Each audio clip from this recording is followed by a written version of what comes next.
WBS 87 Atlanta, WAEN FM Atlanta, WBHH, and on iHeartRadio, the home of the Beat Break Morning Show with Sean Garvey, DJ Rollum, and the Wake Up Ladies.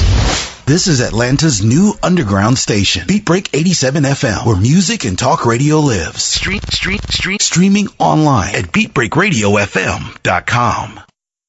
The views and opinions expressed on this program does not necessarily reflect those of Beat Break 87 FM, Reach One Communications, volunteers, staff, and management of Reach One Communications. This portion of Beat Break Radio is only suitable for mature audiences and not suitable for young audiences. Listener discretion is advised.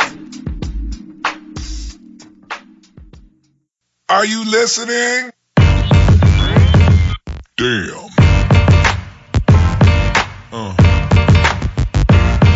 Yeah. Yeah. Yeah.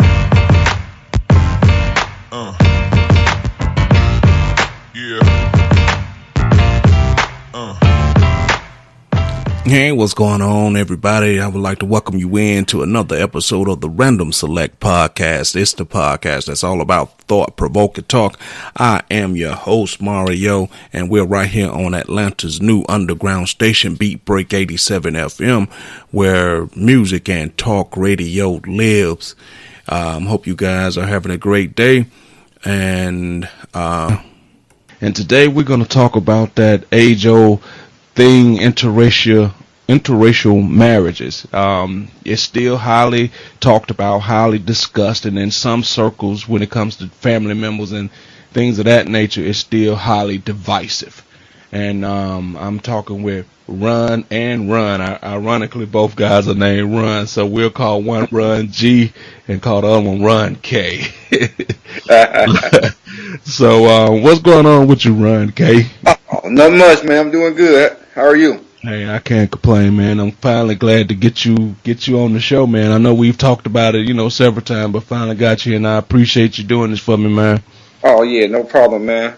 Okay, well, we're going to jump right into it, Run, and ask this question started right off the bat. Now, before you decided to be in an interracial, I don't know why I'm having a problem saying interracial, relationship, did you think about what may come with it, or it just felt natural to you, or did you put any thought into what may come from it? Not really. I guess not really like thinking about what may come from it, but I did think about, like, the first time I ever did it, what would my sisters think when they saw me? And when I say my sister, I mean just black women. What would they think when they saw me out with a female from a different race? Okay. Yeah, I did on a lot. Okay, well, so and once you went down that particular road, you didn't feel like no pressure from family members or no pressure, because some people like to say you sinning, and I don't know how that's sinning, but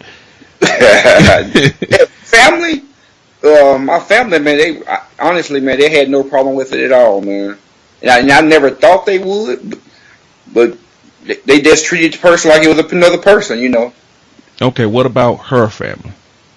Her family? Well,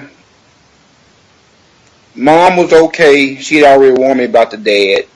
That, he was really, well, she just said he was racist. He didn't really care for black people, especially black men. Mm-hmm. And so, but when he came around, he never disrespected me. He never acted any kind of way, but the man that I am, I would never allow you to get away with that anyway. Okay. So yeah, I never had any problem with the dad, even though I already knew what he told me how he was, but he never came at me in a negative way at all. People within my family who felt the entire time I was married to my wife, I was sinning, like literally sinning. And whenever I would try to talk to them about that verse of scripture, the verse of scripture they used to try to rationalize that, I would thought it would fall on deaf ears. So if you tell me, just you as a man, hey, this is my opinion, I just prefer black women. I just don't really have any desire to date outside my race. It's not I think it's wrong. I just don't want to do it. Cool. No, we got no issues. But, and I don't want to use the word issues like I'm mad at people, but when you try to start telling someone that they're wrong, or that you don't respect them, or that they have sold out, or that because I've had white people tell me that I've sold out, believe it or not. But and when you hear people talk like that, to me, okay, you're trying to impose your personal ideologies on someone else, and that's where I tend to have an issue with people. Okay, all right, and let me ask this: did y'all have to deal with any, auspicious or dirty looks from people, especially black women? Did you have to deal with that when y'all was out and about, maybe going out to eat or shopping or anything like that? Never noticed any of that at all. Oh, wow. Oh, yeah, it was, not saying it never happened, but as far as what I know, what I witnessed, I never witnessed it at all. Oh, okay. Cool. Mm-hmm. Well, some people find that, one of the most uncomfortable things, that they constantly getting stares, and some people actually have the nerve to say stuff to them. You know what I mean? Mm-hmm. Yeah. And, I'm that person that, if I'm out with somebody, respect me regardless, or I wouldn't let anybody, come across saying stuff, negative stuff about why are you with him. I wouldn't let that just fly. I'm not fighting anybody, but I would just stand up, just like I would. I'm gonna protect whoever I'm with, just like I would take if it was a sister. Mm-hmm. Yeah. That's just all about being a man. You protect who you're with. Yeah. Mm-hmm. I understand that. I think it's funny. By nature, I'm a little bit of a jerk. So if I find out that I'm getting under your skin and messing with you in a way, I'm going to keep doing what I'm doing and mess with you a little bit. So whenever I would get looks, I would just, lean over and give her a kiss on the cheek. Or, if we got our hands on the table, reach over and stroke her hand a little bit. Just little public displays of affection to kind of get under the person's skin who may be giving us the eye. It never made me feel unsafe because I always tried to make sure we were never in those types of places or areas. So it never made me feel unsafe. But yes, we did get them. Sometimes they were more overt than other times. But yeah, we got them. And as far as how it made me feel, there was really only once or twice where it made me feel uncomfortable to the point where I decided let's leave. Not that there was any sign of cowardice. It's just I'm not going to kill my vibe because somebody else wants to be an idiot. Yeah. But yeah, we got them. And for the most part, didn't bother me. That's you. I'm gonna keep being me and eating. Wherever we're at. Now let me ask you this: has anybody ever had the courage to come up to you guys and say anything? At her grandmother's house one time, there was a gentleman that approached me, and at the time I thought it was with a cousin of hers, and because that's how he introduced himself to me. Later found out that he wasn't really a cousin, just a real good family friend, but he asked me why I was taking all the black women, right? Not taking all the black, how did he say it? I can't remember exactly how he said it. Why couldn't I find a woman of my own? Why am I taking black women? And I just kind of looked at him because for one, and keep in mind now, Mario, I'm thinking this is her cousin. So I kind of looking at him side-eye, I go, wait a minute, dude, this is your cousin. You're really worried that I'm taking your cousin? So my response to him, I just kind of laughed it off because I didn't want to cause a scene. I wasn't going to cause a scene anyway. I respect her grandmother too much. But I just kind of laughed it off and said, I like all women. It just so happens that, the one I'm with is black. I just like women. So, which is the truth. Yeah, from that standpoint, I've always said that sometimes when, depending on what your situation is, if we all was just the same color and you just had to choose a person by how you fell in love with them or how you liked them or how you got to know them. Now, don't get me wrong. I'm not saying that, like you said, you'll be lying if you're saying you don't see color, right? But color is not my determining factor to make me make my decision. You know what I mean? I got to get to know you because I don't care what color you wear. You got black girls that could be not right for you. Don't care what color, you know what I'm saying, she is. I'm saying from me as a black man, you know, you can meet someone one day, oh, she's black, yeah, but she's not for me. But she's a black woman, yeah, but she's not for me. Are you missing the most important part of this? Right. She's not for me, you know. So, on the flip side of that,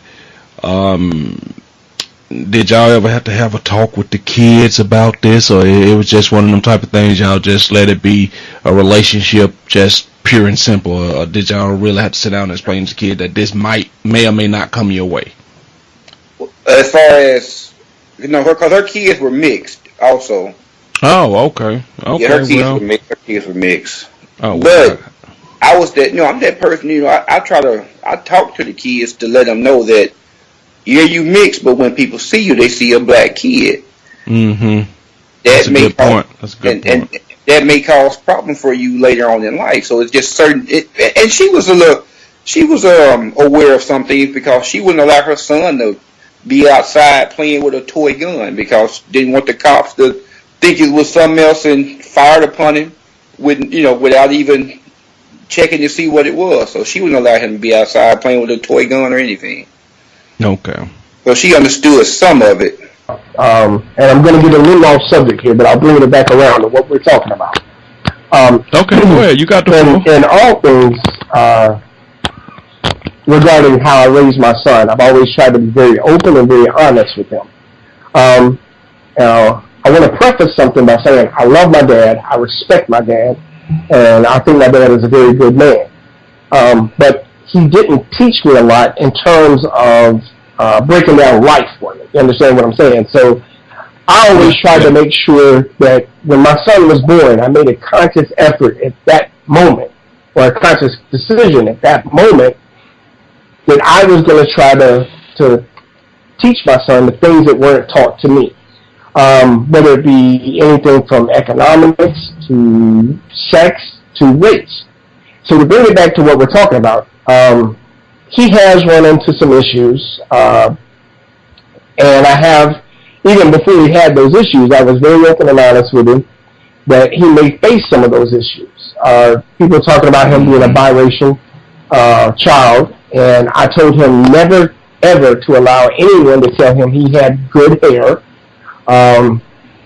I tried to stay away from allowing him to get those types of thoughts in his head, where he would esteem himself in any way, shape, form, or fashion better than someone. And thankfully, my son hasn't shown any of those qualities. But yeah, I've always been very honest with him. I've been brutally honest with him about the history of this country, and how it relates to the African American heritage of his roots. He's had some instances. There was a young lady on the school bus one time. He thought that she was talking to him, and she said something, and he thought she was talking to him. He said, "I'm sorry, I didn't hear you." And she said, "Nobody's talking to you, white boy." Well, my son being my son, and kind of what I taught him to tell people when he was younger, to kind of humor the way out of it, my son said, "I'm not white, I'm gray, I'm a mixture of black and white." And so he's dealt with some of that. He's dealt with people telling him that he has good hair and things like that. Girls at school running their fingers through his hair, "You got good hair." And I've always tried to make sure that he told them that it's just hair. Your hair is beautiful too. And things like that. So he's dealt with it. I don't think he's seen it on a raw level yet, like you and I were talking about earlier. How I told you that my going to Palmetto High School, moving from Atlanta to Palmetto, that was the first time I saw real raw racism in my face. And so I don't think my son has had that sort of instance yet. But I've tried to prepare him and empower him with knowledge and information that, hey, if you hear these things, blah, blah, blah, X, Y, D, do X, Y, Z. And I've tried to instill in him a sense of self-worth and a sense of self-awareness. And I've been to the, someone in my family has asked me, do I ever teach him about white history? Because I teach him so many things that I learn and research and things like that. And my response to him kind of is, well, he learns white history every day in school. And so just things like, little things like that, I've tried to make sure that he's empowered with information on who he is as a person. And so that he's ready and equipped to battle those types of racisms when he runs into them. Okay. That as a black man, right? Do you think that she kind of understood whatever, because they always saying we going through some type of plight. If it's something went down, could she ever understand what you be going through? If the police pulled you over, could she ever understand why you being a certain way? Did you think she ever could feel you as a black man? Not totally. Some, yes, but not totally. She couldn't totally feel it because, just certain conversations we had let me know that she doesn't fully understand it, and she won't fully understand it until she deals with it with her own son. Mm-hmm. And then she'll see everything I had been telling her all along. So. Okay. Well, I was going to ask you this question, and I know you can't think for her, but you said that she had, mixed kids already, because I was going to ask you, do you think at times that being with maybe a black man bothered her? And I'm gonna ask you I'm asking you to speculate, because I know you don't really know what she was thinking, but I'm asking you to kind of tell me what you think she might have been going through. I'm not gonna say being with a black man bothered her, but being with a socially conscious black man like myself, that bothered her. Oh, okay. Yeah. Now, if I was just a black man that didn't try to teach the kids and didn't pay attention to the world that's going on around, especially when it comes to black men or just black people in general, she would have been a lot better off. But being that I was socially conscious and I spoke my mind, I feel like that bothered her some, yes. And that's a very good point that you bring up, because a lot of times we as black men, right? Mm-hmm. We say stuff and we'll say, okay, me being the man I am, but a lot of us are not socially conscious, you know what I mean? Yes, a lot of us can't talk about anything past sports, you know what I mean? Yes, too many of us are like that, and that bothers me more than anything, man. Yeah, so I'm glad to hear you say that you were socially conscious, black man, because a lot of us, we're born around pumping our chest saying that we men, but sometimes we be missing the boat on stuff that really make you a man, you know what I mean? Exactly. All right, let me ask you this, and I know you can't speak for her, but I'm just saying, like in your downtime and stuff, when y'all had y'all like personal conversation, do you think it ever bothered her? Not that I'm aware of.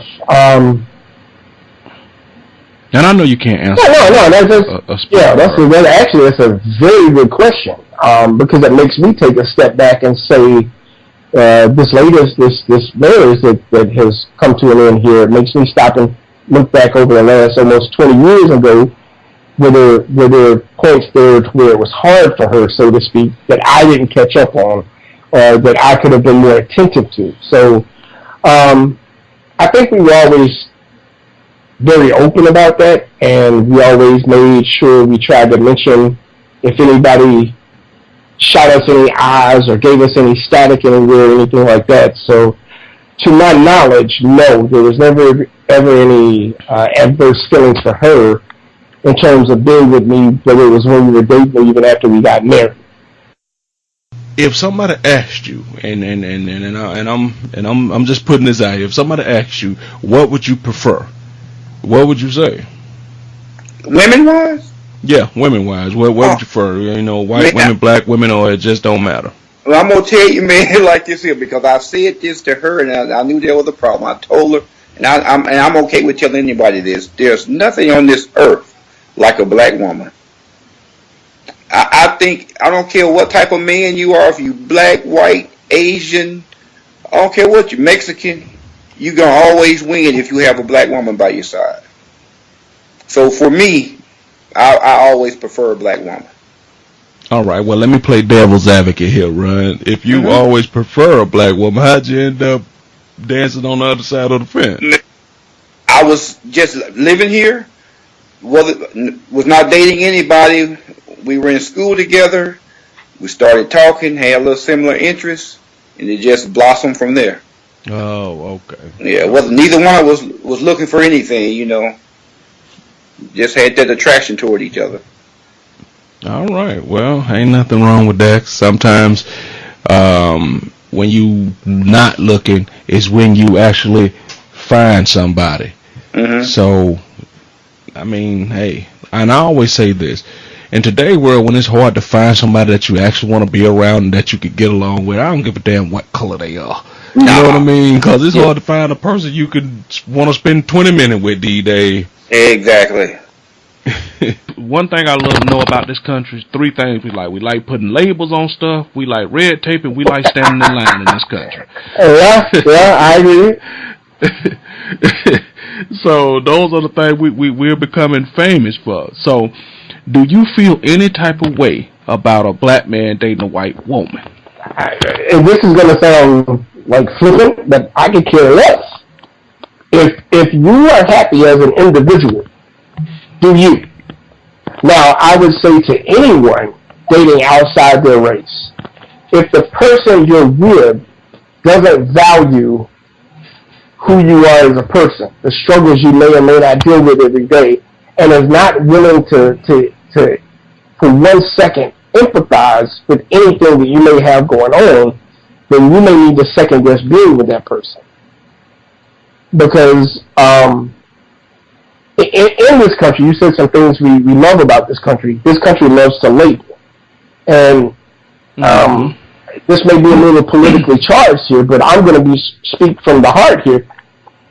This country is very Eurocentric, and there are absolutely white supremacist elements to the society in which we live.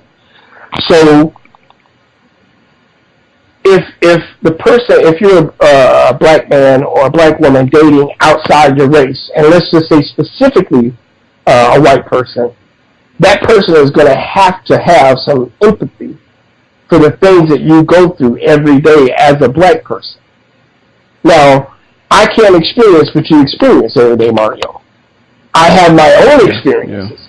But I'm smart enough to know that when I walk into a store wearing a big coat, I don't get the same looks as you do.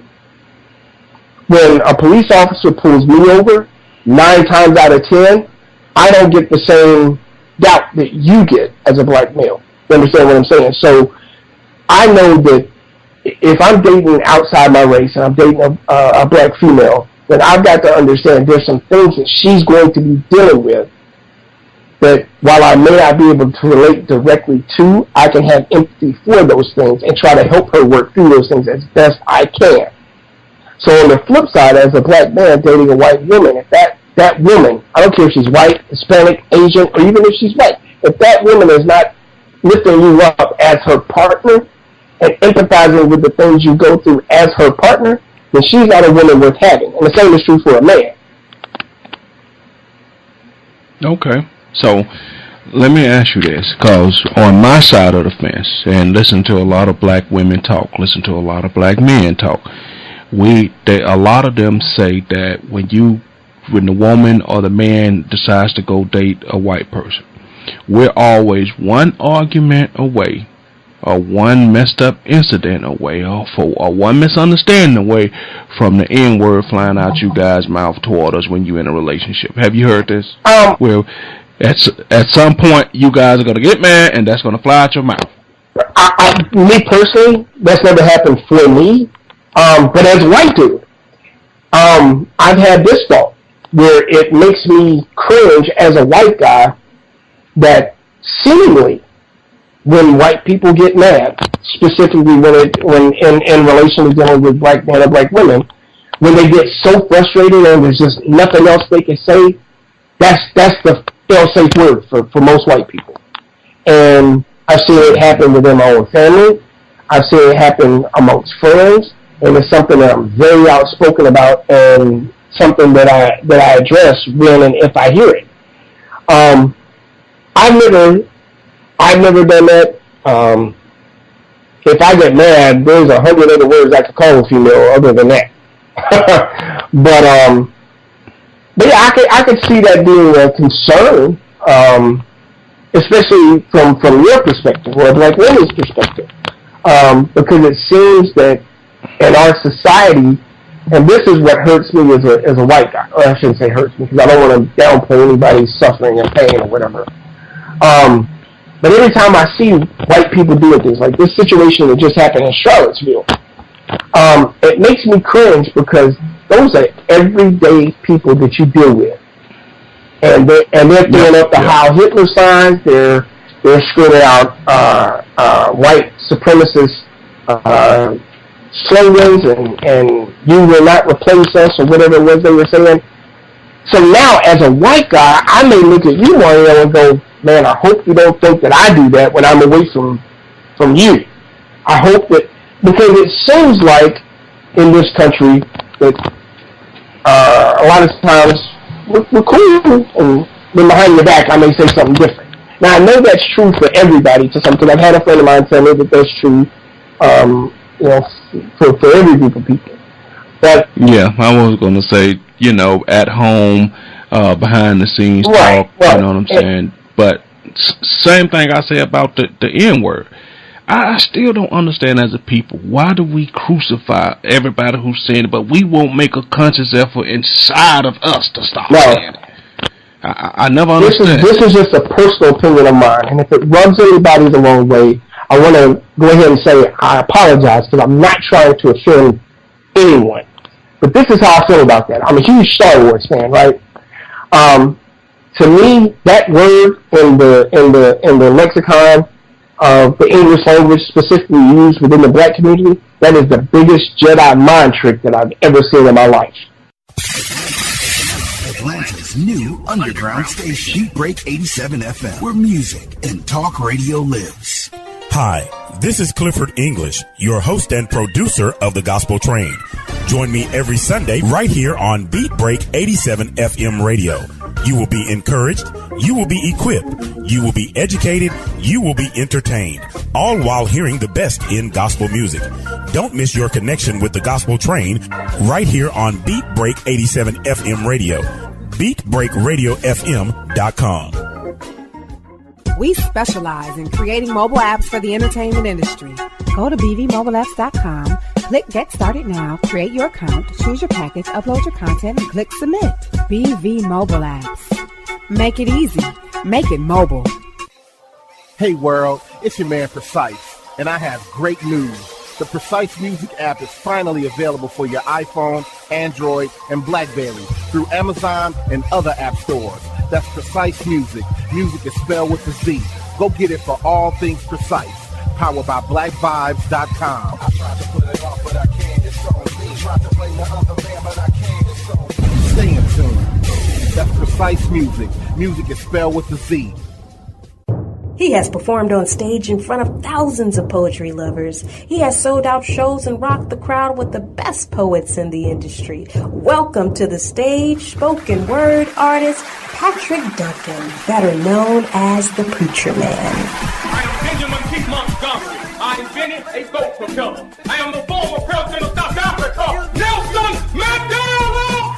Critically acclaimed spoken word artist, poet, writer, and the creator of Black on Purpose poetry TV series Wordplay. Patrick the Preacher Man Duncan is coming to a venue near you. Why is the only time we can come together as a nation is when there are acts of insanity, chaos, or devastation. Stay tuned to Beat Break 87 FM for updates on Patrick Duncan's upcoming arrival to your city. Visit cdbaby.com/CD/Patrick S. Duncan to order his latest album, What's Going On. Available online, including CD Baby and iTunes. I want this high and have no affiliation to a political party. I want this high to be spiritual. For more info, go to BeatBreakRadioFM.com.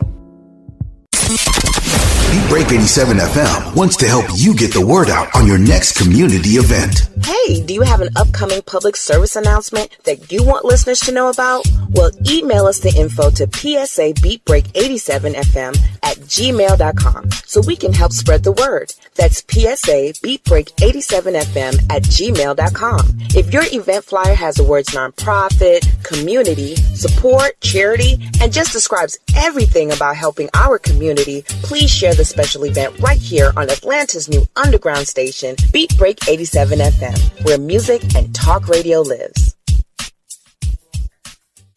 When it comes to hip hop, don't stop.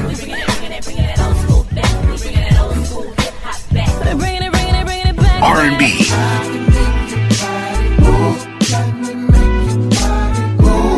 and talk radio, no one does it better than Beat Break 87 FM.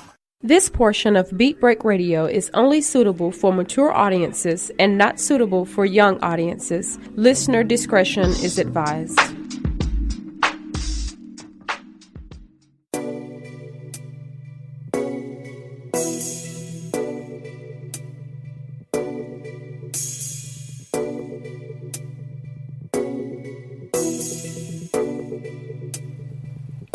All right, guys, we're back from the break.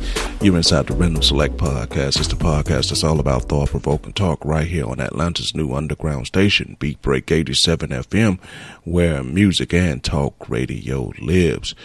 Just in case you're just now joining us, we're talking about interracial relationships with Ron G and Ron K, and we're going to jump right back into it. We're going to pick it right back up where Ron G left off.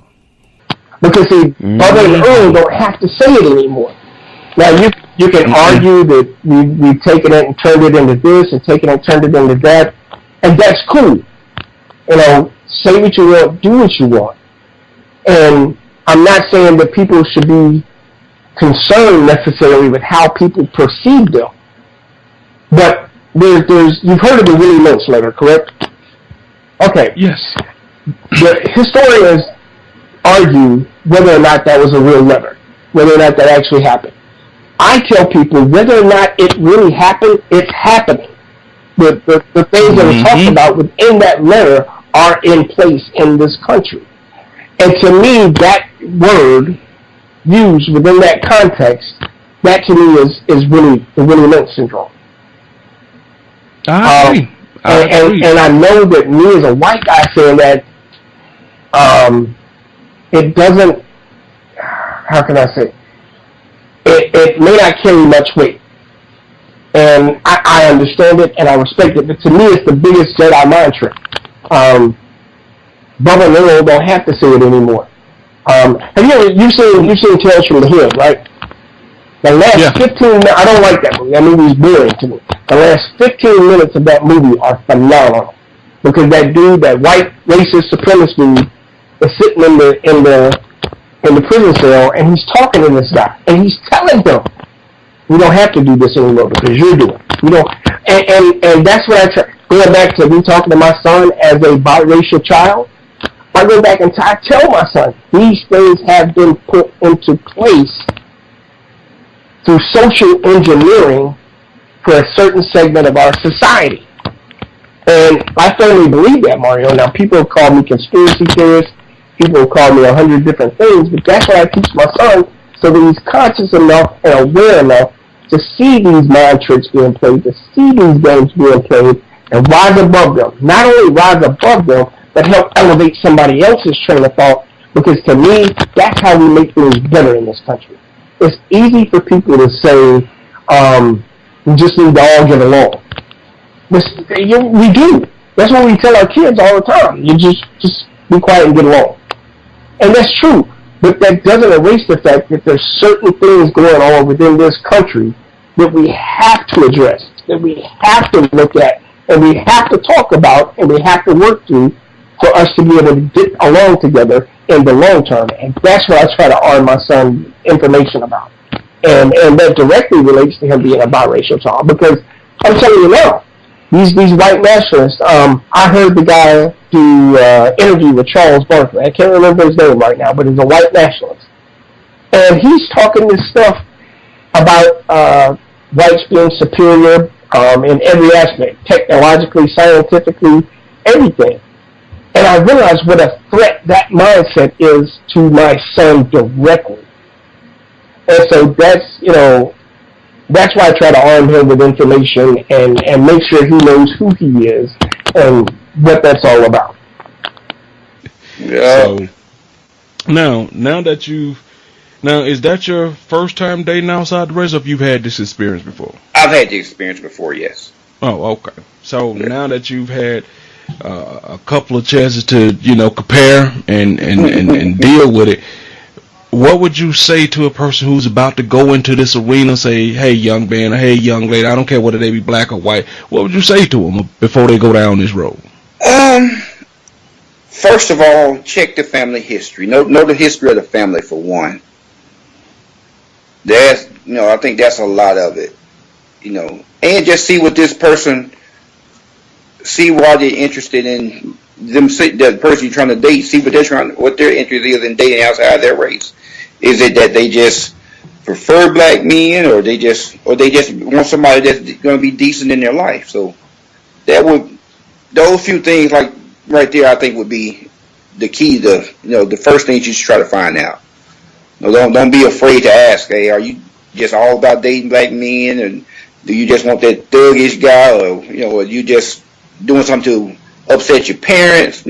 Just find out what is her true quest in dating outside of her race. That's a really good point to make, because some people do that. It's just a thing that they, you could be as they say, the boy toy. Something to play with. Maybe on the weekends, and that's that. Yep.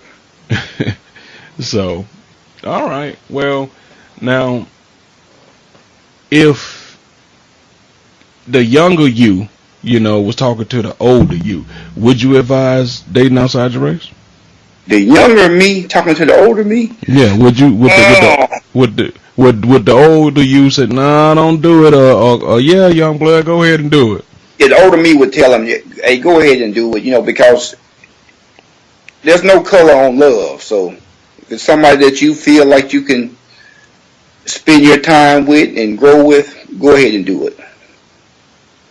If you had to give somebody some advice on that right there, and you said, okay, you got a young guy and a young girl, I mean, you can mix them up either which way, black or white, as far as the man and the woman go, and you say, okay, what would some of the potential obstacle people, what would you say be on the lookout for? If they was about getting ready to date, and you say, okay, let me tell you. Well, first thing I would tell them is look out for their family. Because the people you love the most can be the most hurtful sometimes, and sometimes they don't try to be, but they can be the most hurtful. They can say the most hurtful things. They can hold the most hurtful ideals. And as I have found in my own experience, sometimes they can give advice that is counterproductive to what you're trying to create for yourself. So the first thing I would tell them is to be aware of what dating outside their race may do within their family. Second thing I would tell them to do is never allow someone to keep you away from who you love. If you love this person and you want to pursue something with them, it's your life to live. Your mother, your father, your brother, your sister, your cousin, your aunts, your uncles, none of them have to answer for your life. So live your life and do what you feel makes you the happiest, within reason and without causing anybody else any physical harm intentionally. And then probably the last thing I would tell them is, if you're going to date interracially, be aware of your surroundings wherever you go, because there are some very stupid, ignorant, hurtful, both verbally and physically, people out there. Be strong enough to know what battles are worth fighting, and smart enough to know what battles are worthy of walking away from. Because the biggest thing about arguing with a fool, the person watching, you can't tell who's who.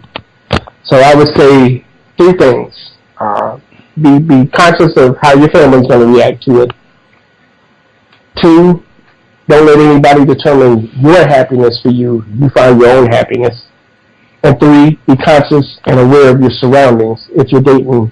That's just good advice for anybody, but if we're speaking about dating outside your race here, dating outside your race, be aware of your surroundings and just watch people, because there's some very stupid and hateful people out there. Okay. All right. Well, we're gonna round this out, and I'm gonna ask you this, and I don't know if you've heard of Dr. Umar Johnson. He's all over Facebook.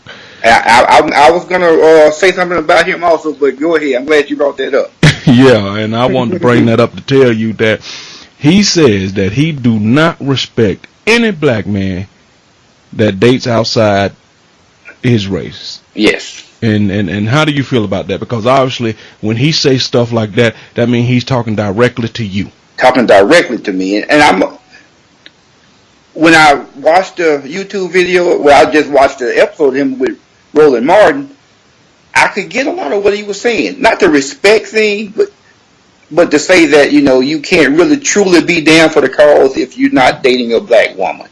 Mm-hmm. And so I can understand some of it, but also, like I said, there's no color on love. So therefore, Dr. Umar, you're wrong, because even though I was dating a white woman, she still heard my conversations and I involved her in my conversations of what's going on in the black community and with these police killing unarmed black men and things like that. And her dad, he was a cop, so she really didn't understand some of it, And even, so therefore, some of what Dr. Umar said, I can roll with it. But to say you don't respect the person, that's okay not to respect them as long as you don't disrespect them.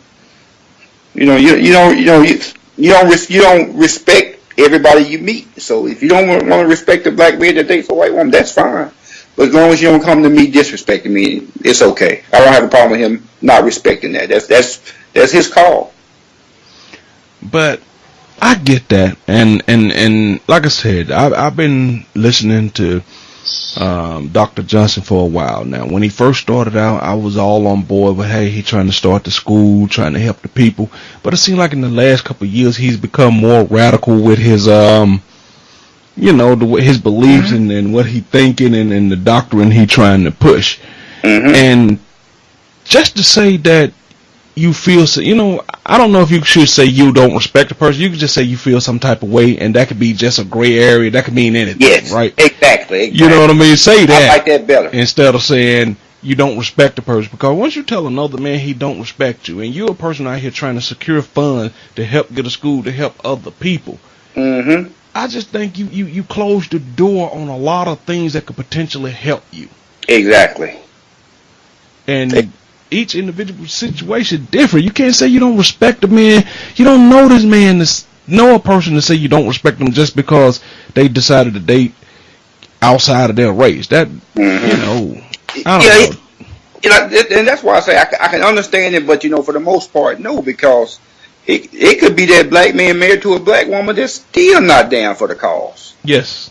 But it could be this black man that's with a white woman or an Asian woman that's very down for the cause. So therefore, like you said, say that you feel some type of way, and we understand that.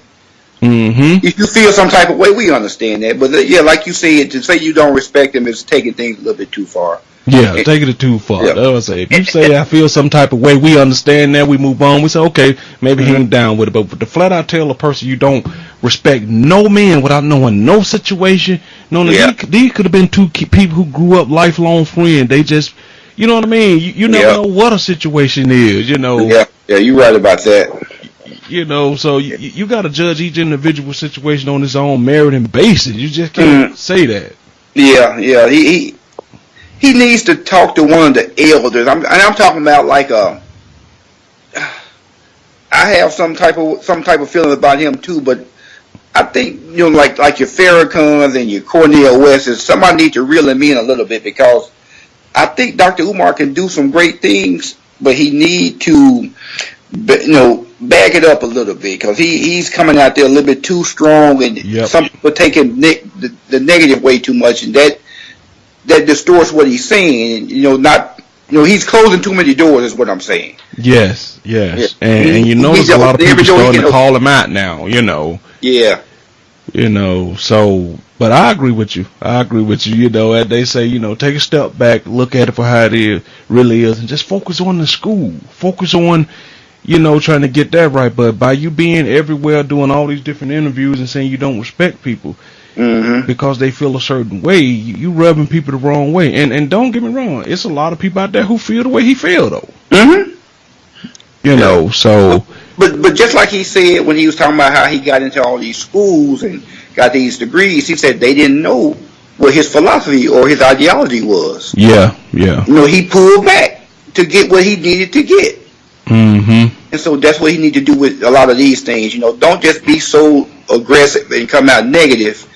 Pull back a little bit, get what you need to get, and get things started and going, and then more people can get on board and help you out. Yep. At one point, I was actually considering donating to the school that he's trying to put together. But I mean, I'll say this, man. He's entitled to his own opinions. I get the intent of what he's trying to put forth, because there's a lot of self-hate going on, and that's amongst everybody, but as it relates to who he is and the people he's trying to reach, I get his intent, but that's a strong statement to say that you don't respect any man that marries or dates outside his race. That's just a strong statement to make, man, and you discredit a whole lot of good people by making that statement, in my personal opinion. Well, let me ask you this question, then we'll wrap it up, Ron. And I want you to, an honest question. How many times in your life have you been told you think you black? Or you trying to act like you're trying to be black? And I'm being very honest, even though it's going to be funny when I say it. I'm being very honest. If I had a nickel for every time I heard that, you would be talking to a very rich man right now, and I wouldn't be in a 2-bedroom apartment. I mean, I've heard that my entire life. Not so much like we were talking earlier, not so much at Geist when we were younger, but definitely heard it at Thunderbird. Definitely heard it when I got to high school and since. But yeah, man, I've been called every sort of, like I told you earlier when we were talking off the record, I've been called every sort of name that you could think of, a white person, a racist white person, call me for dating outside my race. But yeah, I've been told rather that I'm trying to act black and I'm trying to be this, and it's never been by anyone within the black community. I've never had that told to me by anyone in the black community. It's always been from the white community. Always.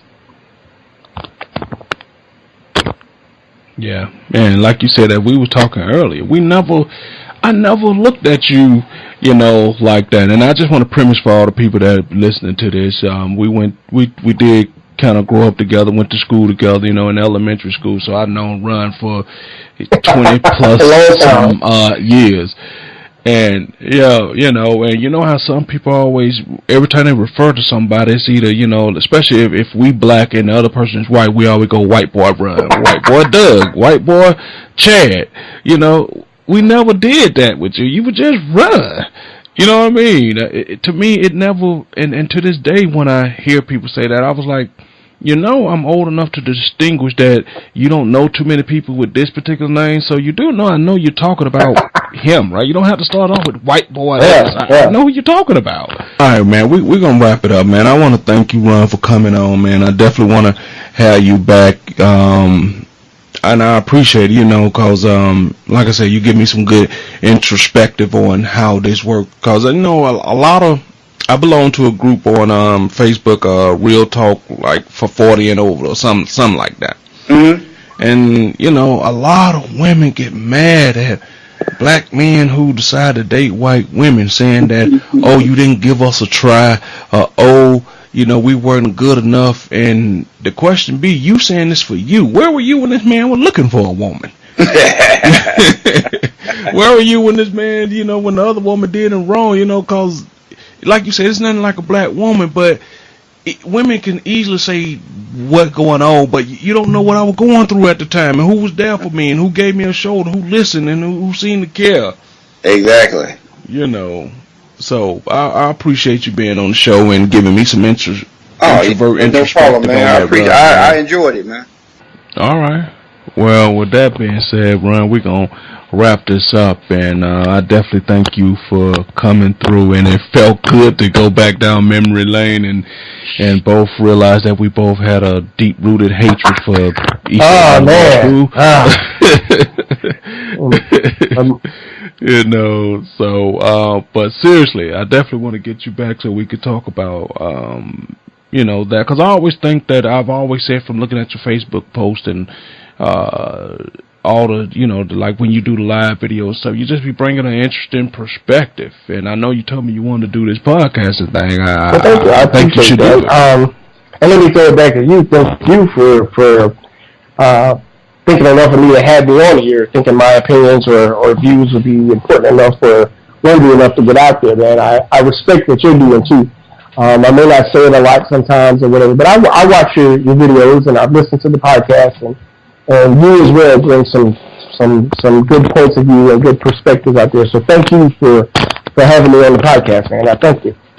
All right, guys, we're going to leave everything right there. I just wanted to replay that because I felt that both runs brought an interesting perspective as to how two different sides of the coin look at interracial relationships. You know, with Run G being a white guy dating a black woman and Run K being a black guy dating a white woman, they bring different perspectives and they look at things totally different, you know. And I just thought it would be, in today's climate, I thought it would be a good show to do with so much racial tensions going on in the country right now and around the world. I mean, we look at black and white as being a major issue here, but, you know, around the world, you know, you got all type of racial tensions, and sometimes it could be religious racial tensions and things of that nature, you know, all around the world. You know, they've been fighting over the Gaza Strip forever over in the Middle East. So it's not just racial tensions, all type of tensions going on in the world about every little thing. So I just thought it'd be really cool to bring up and do something. Once again, I'm glad that you guys are listening to the Random Select, enjoying your Tuesday afternoon with me. Totally appreciate it. Coming up in the next segment, guys, we're going to get into, I'm going to play this clip from a lady. I have no clue what her name is, but I just found what she was saying to be very interesting. She's going to be talking about her baby's daddy, you know, making some points, some interesting points about her baby's father. And I just want to know how most women would feel about what she said. You know, I don't want to give too much away, but I want to know, do you guys agree? Or is there overwhelming sentiment in the black community that this is how we feeling about our baby fathers and things of that nature? So y'all keep it locked. Coming up on the next segment for that. Also, at some point, we definitely going to get Quinette on the show. You know, I've been telling you guys she's coming. You know, it's almost like a waiting on the album to drop or waiting on a movie to come. But at some point, I'm definitely going to get her on the show. Also, on this particular show, maybe coming up in the final segment, I kind of want to play, I don't know, I kind of want to tell you guys that get it together. You know, if you're going to do something, go hard at it. Go give it everything that you got. But that's starting to be cliche. You know, people say, well, I give everything I got. We know we don't give everything that we got to give because we waste a lot of time, to be totally honest with you. You know, when we could be doing something productive, we'd rather sit down and binge watch a whole Netflix series when you could actually be doing something else with that time. So we complain about time and say you don't have enough of it, or when am I supposed to do this? You know, I go to work and I come home and I do this and I want my time to chill. If you look at some of the most successful people in the world, what do chilling mean to them? You know, you could say you want to chill all you want, but to them, chilling is not an option. They going after everything they got with everything they got. You know, they going after everything they want with everything they got. And I saw an inspirational video one time where a guy said that your dreams and the things you want, you got to want it as bad as you want to breathe. Think about that. You got to want it as bad as you want to breathe. And ever since I heard that, I'm telling you, God, it has changed me. You know, now when I'm sitting down, you know, people say, hey, you want to watch TV? I don't know. I don't have time to do that now. You know, just a friend, this weekend when the playoffs was going on, and I was talking to Decatur May Dave, and he asked me, you're not watching the playoffs? I said, no, I got other things to do. He was like, you're not even, you know, you're a football fan. I said, yeah, I'm a football fan, but I'm also a me fan. I'm trying to get myself to the point where I could be productive. And by me watching those people up on TV, I'm trying to get to where they're at. At some point, they paid their dues. They put in their time. They made their sacrifices. And I'm not knocking anybody. I'm not saying that, because I'm glad that you're here listening to me right now, but you don't have to stop doing what you're doing to listen to me. You could have me playing in the background while you still working towards you being on the computer, working towards your dreams and working out or doing whatever it is that you do, you know. But at some point they made the sacrifices to get to where they're at, and that's all I'm doing right now. And a lot of my friends can't understand, and they can't see what I'm talking about when I say I'm making sacrifices. But once again, I tell you guys all the time, sometimes your dreams aren't meant for other people to see. You know what I mean? So don't worry about if another person sees your dream or not. You know, it really don't matter if they see your dream or not. It just matters as long as you see your dream and you stick to it.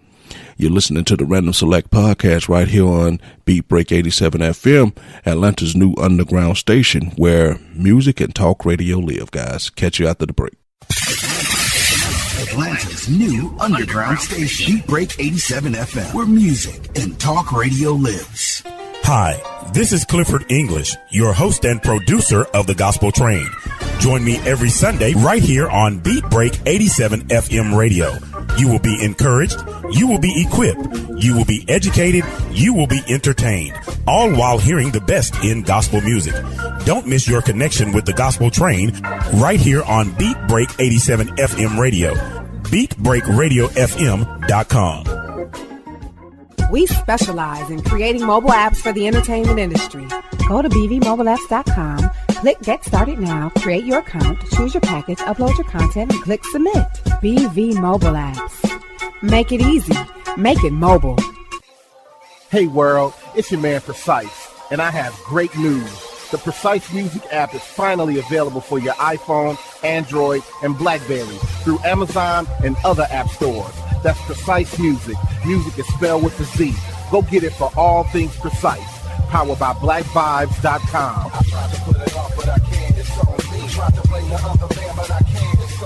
Stay in tune. That's Precise Music. Music is spelled with a Z.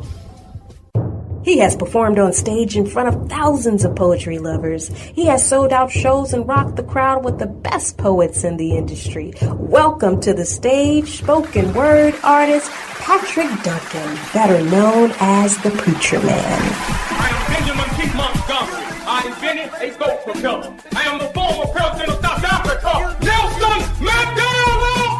Critically acclaimed spoken word artist, poet, writer, and the creator of Black on Purpose poetry TV series Wordplay. Patrick the Preacher Man Duncan is coming to a venue near you. Why is the only time we can come together as a nation is when there are acts of insanity, chaos, or devastation. Stay tuned to Beat Break 87 FM for updates on Patrick Duncan's upcoming arrival to your city. Visit cdbaby.com/CD/Patrick S. Duncan to order his latest album, What's Going On. Available online, including CD Baby and iTunes. I want this high and have no affiliation to a political party. I want this high to be spiritual. For more info, go to BeatBreakRadioFM.com. Beat Beat Break 87 FM wants to help you get the word out on your next community event. Hey, do you have an upcoming public service announcement that you want listeners to know about? Well, email us the info to psabeatbreak87fm@gmail.com so we can help spread the word. That's psabeatbreak87fm@gmail.com. If your event flyer has the words nonprofit, community, support, charity, and just describes everything about helping our community, please share the special event right here on Atlanta's new underground station, Beat Break 87 FM, where music and talk radio lives. When it comes to hip-hop, Don't stop.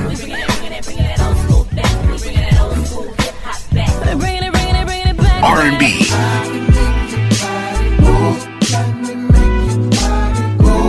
and talk radio, no one does it better than Beat Break 87 FM. This portion of Beat Break Radio is only suitable for mature audiences and not suitable for young audiences. Listener discretion is advised.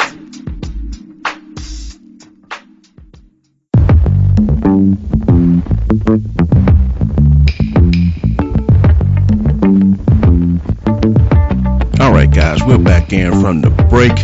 You're inside the Random Select Podcast. It's the podcast that's all about thought-provoking talk, and I am your host, Mario, right here on Atlanta's new underground station, Beat Break 87 FM, where music and talk radio lives. And today we have a one-on-one conversation with Quinette. She has been on several podcasts, so you guys should be familiar with her. But today I want to sit down and do up close and personal conversation with her so she can expand on a recent Periscope that she did that has some very interesting points. She is the relationship coach that is teaching women to date with clarity, confidence, and conviction. So I just want to give her an opportunity to expand on the recent Periscope, which was great, that I might add. So you guys need to follow her, cause she's putting out some good stuff. So what I'm going to do right now is just turn the mic over to Quinette, and go ahead, Quinette, expand on the recent Periscope you did and tell everybody what it was called and kind of get them, the premise and what it was about. Thank you, Mario. So I just want to take time out to thank you so much for having me back on Random Select. It's an awesome podcast, and I enjoy being interviewed and on the panel. So recently, I did a Periscope. It was titled "It's Not Him, It's Your List," and I also said, "Ladies, it's time to update your list." And that came from just listening to different women, talking to different women about what they were looking for in men. And one thing that I noticed is that a lot of women, it was like almost like a common thread that they all wanted to have someone that had a certain level of education. At least they wanted someone that was that had a college degree at the level that they had a college degree, at the level they were. I'm sorry. They also wanted someone who made a certain amount of money. Some of them also talked about the different types of career. So they kind of had they had the Mr. Right already figured out. And they had a list of what he would look like, what he would sound like, how tall he was, how tall he would be, and, and all those things. And so I just wanted to be honest with women and have a real conversation. I've been married for 10 years, and I just wanted to shed some light on some of the things that they had on their list isn't what currently makes me a happy wife. So what the premise in which I asked all women, right, during the Periscope, I said to them, what will make you a happy wife when no one is looking? So what we did was put all the list of things that they wanted out of men. We put the list up against that question to see if it would hold up. And if it didn't hold up, I encouraged them to sort of edit the list a little bit, alter it a little bit, and see if they could really, give themselves an opportunity to meet someone that would treat them really well, that would make them a happy wife 30, 40, 50 years down the line, as opposed to I'm a happy girlfriend, which is temporary.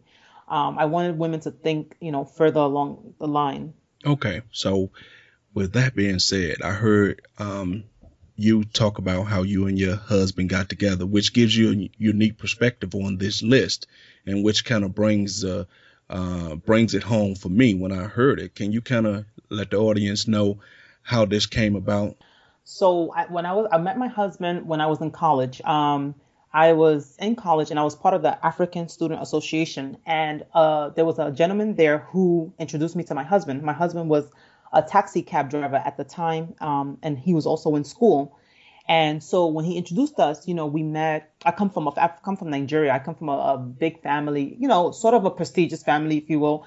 And I in the back of my mind, I knew that this wouldn't necessarily be acceptable for like us to, call in Nigeria and say, hey, the person I'm potentially wanting to marry is a cab driver. So to make a long story short, I started talking to he was my boyfriend, talking to him at the time, my husband at the time, right? Trying to get to know him. And the more we spoke, the more I try to see if he was lying. I'm just like I was just like every other woman, trying to see if he's just talking a lot of game, trying to just get with me and things like that. But the more I spoke to him, the more I realized that not only was he a good person, but like he had a real clear vision and drive. And that's one of the things that like I want to distinguish, right, between because a lot of women would say, well, Queenette, I spent all this time in school. I'm building my own business. I'm the head of this. I'm the CEO of that. And you just want me to date any other guy, and things like that. So I wanted to distinguish, if that's okay, Myra, at this time, to distinguish the difference between the two types of men. Yeah. So there's two types of men, right? Because I'm not just telling women who are working hard, who are doing the things that they need to do to just pick anyone off the street. So let me just make two. So there's just two types of men that I want you to think about, right? The first type is someone that has a clear vision and a drive, right? This type of man, right? He has a fighting spirit. Like he allows himself to persevere through like bumps in the road. He doesn't quit halfway through like things that he's going through because he knows where the goal line is, right? He perseveres and he's persistent and consistent. Like my husband, he's my husband now, but during the time when he was driving the cab, he was able to save so much. Like when I say thousands of dollars, I'm not even exaggerating. Like he literally used to save all his money. Like he has so much money. I couldn't believe you could make that much money driving a cab. And of course he was working tons of hours, like 12, 13, 16 hours nonstop. On holidays, he would be working because in his mind, he knew that he had to deliver. He knew he had to, create a home one day, right? Not even for me necessarily, but and he knew what his vision, he was so clear about what he would be doing years from now that he decided, like, even when his leg was hurting, he would still go to work because he knew where he was trying to get to, right? So that's a man with a clear vision and drive. So yeah, he was driving a cab at the time and it was in school, but look how many hours he put in because he knew where he was going to end up, right? So that's one type of man, right? The next type of man that you might meet and you might get confused is the guy I call a guy with a blurry vision, and he's a dreamer, right? So this type of guy, and you've probably run into him before, he's always complaining about what somebody did to him. My boss did this. He has like a victim mentality, right? He always needs to be bailed out. He always needs to borrow money. He has this like, why is this happening to me experience of life, right? He's always losing his job. He's always either quitting or losing, or getting fired, I should say. He's inconsistent. And the reason why he's inconsistent is because his vision is not clear. So when your vision is not clear, that kind of guy is not able to persevere through, tough jobs. He's not able to persevere through bumps on the road. He quits prematurely because he doesn't know where the goal line is, right? So because you can't see your goal line, you're going to quit. It's like being on a football field, right? Because you can't see the goal line and you're like, oh, this might be too long. It might take too long. Or I don't know. So he just quits prematurely. So I want to that's why I thought that this was helpful. Like if you can distinguish between a guy with a clear vision and who has a drive and you can see him actually doing the work, right? Versus a guy that's always complaining. He's always dreaming about what he's going to do instead of getting a job right now while he's working towards his dream. Those are two different types of men. And I think what we do, ladies, is that we lump them all together and we throw away the baby with the bathwater. And so I wanted to make that line so clear so that when you see this guy who's like in my Periscope, I use an example of a mailman where, the guy, he's been working in the mail office for some time. He's very consistent. He has an income. He can take you out. He can pay his own bills. He's not asking you for money. Because really, a man is not, no, I don't care how little he makes, he's not going to let you take care of him. And that's how you know when a man is being a man. Like, even if he is a mailman, even if he works at a fast food restaurant, right? He's not going to let you take care of him. He's going to save up his money. He's going to take care of you. He's going to take you out. He's going to do the things he knows men are supposed to do, right? So what I was urging women to do was just, and I use mailman, not that a mailman's job is like low or anything like that, but I just try to set the barometer. Like, he may not necessarily have a college degree, but what do you see him doing? Because where he's at right now may not be where he's going to stay. And I didn't want women to just focus on that. Okay, well, let me ask you this question, because that's what I'm here for, to kind of play, not necessarily devil's advocate, but ask legitimate, logical questions. For a woman who's dealing with, like you said, the two different types of men, what would be her timeline before the actual doer and the dreamer? What would be her timeline to say, okay, I see that the stuff you talk about is not really where you're trying to go, or you finding it hard to achieve it? What would be her timeline, and how would she go about it? I would say, one, it's hard to put a timeline on it. I would say a few months, because here's the thing. You're not looking to see whether he achieves it in a few months. You're looking to see his behavior, his action that he takes towards his goals, right? So like a dreamer, right? A dreamer has a certain behavior, like a dreamer, like of someone with a blurry vision. They have you can hear what they say about what they're going through, right? Versus like you'll hear them make excuses. You'll hear them complain. You'll hear them, it's like, woe me. They're always the victim. So listening to that and watching what they're doing, right? Versus a guy who's actually like, okay, now I know for sure I have to pay some bills, so I need to keep this job because this is the responsible thing a man will do. So he may not be at his dream job yet, but he knows he has to maintain some sort of a consistent income, no matter what, no matter how low it is. He has to maintain some kind of a consistent income while he works towards his bigger goals and dreams. So it's hard to pull a timeline on it, but I wouldn't say to be with a dreamer more than several months. If you see that this guy, it's not so much that he has a dream that's the problem. It's just that how he behaves and acts and his mentality towards achieving that dream shows that he's not ready to be a husband yet. I don't know if that makes sense. No, it makes sense. So when you say dreamer, you're talking about the type of guy that always said they against me. They don't want me to succeed. The white man holding me down. You talking about that type of guy? Exactly. It's not that exactly. You hit it right on the head. So it's not so much that he has a dream, right? Because the cab driver, my husband, had a dream too, but it wasn't that his dream wasn't good enough for me. It was what I saw him doing in pursuit of his dream that made me think, wow, like no matter what happens, I know he's going to pay the bills. No matter what happens, he's going to take a second job if he has to. No matter what happens, he's going to keep on going because look what he's doing now. He doesn't have excuses. He's not saying, well, when I was in my country, I used to be the CEO of my own company and now I have to come to America and start all over. He didn't say any of that stuff. He said, this is where I'm at now. No problem. This is what I'm going to do and watch me work. He doesn't make excuses. He just makes things happen. That's the kind of leader. If I'm going to follow a man and submit, I need my leader to be like that. So I can be like, wow, I could be inspired by him and work hard. Not someone that's going to be like, oh my goodness, like what you just said. The white man won't let me get a leg up, all these things like, similar to what you just said. Okay. All right, so let's try to jump into your list. Number one on the list. I mean, where do you start at on this list? Okay, so the first thing I said to women, right, was let's use the premise, right? What would make me a happy wife when no one is looking, right? So okay. I said, so let me start with the one that some of the things that we have on the list. So I said, like, okay, let's say he's tall, right? Right? Because some women have, I don't want a guy shorter than me. When I wear high heels and I'm taller than him, it feels weird. And this is I know it sounds like a little bit of a joke, but for some women, height is a real requirement for them. People may not say this out loud. And this is why I said it on Periscope and I'm saying it now, is that a lot of women will not verbally say this out loud because they don't want to sound shallow. But for them, this is a deal breaker. So I would ask the woman, like, 40 years from now, right?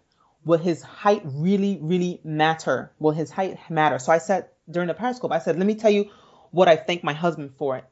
I've never in the last 10 years thanked my husband for his height. I've never said, oh, thank you, Ifani, for being 6'2". I've never thanked him for being tall. I've never even thanked him for having a college degree. I never said, thank you so much for having a college degree. But let me tell you what I've thanked him for, right? So some of the things that I've thanked him for is being a reasonable man, right? He's reasonable. I thanked him for like thinking about me. I thanked him for loving me unconditionally.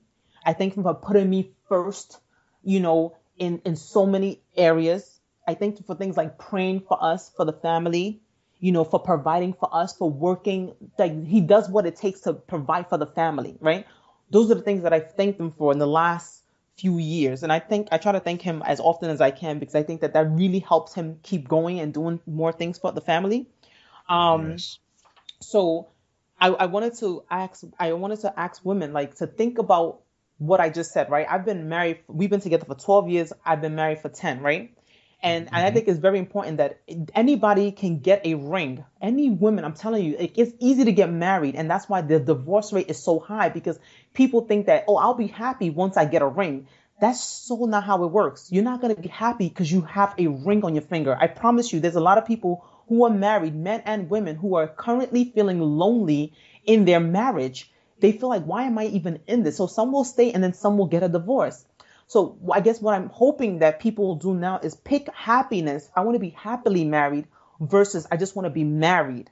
Because I'm telling you, like, the people that are going through divorce right now are feeling down, broken, depressed. It's not easy. So I just feel like if people go into it with their eyes wide open and go into it with the right intention, you can set yourself up really nicely with someone that you're going to love, that you're going to work together with. So I have a list here of like things that women should have on their list, right? Because it's easy to say, well, you shouldn't have, but what should you have? And so the first thing I have here is you want to have on your top of your list, right? You want to have you want to write down things like reasonable. You want a man who's reasonable, right? And then in a Periscope I asked, I said, do you know what it feels like to deal with someone that's unreasonable? Like, have you ever dealt with anyone that's unreasonable? Maybe a boss, maybe a girlfriend. Have you ever been around someone that's unreasonable? If you have, you will see how that can make you the most miserable person ever. No matter how cute, no matter how tall, no matter how many degrees he has, if your husband is unreasonable, you are going to be one unhappy wife. Why? Because as life will throw curveballs at you, because that's what it is, right? And if you're dealing with an unreasonable man, no matter how many, like I'm telling you, no matter how much his income is, no matter how tall, no matter his career, no matter his college level, you are going to be an unhappy wife if you marry someone that's unreasonable. Again, same thing here. I have selfless. You want a man who thinks about you, thinks about the family first, who's going to decide to pay the mortgage instead of, oh, let me go buy some studio equipment. You want a man who's attentive to your needs.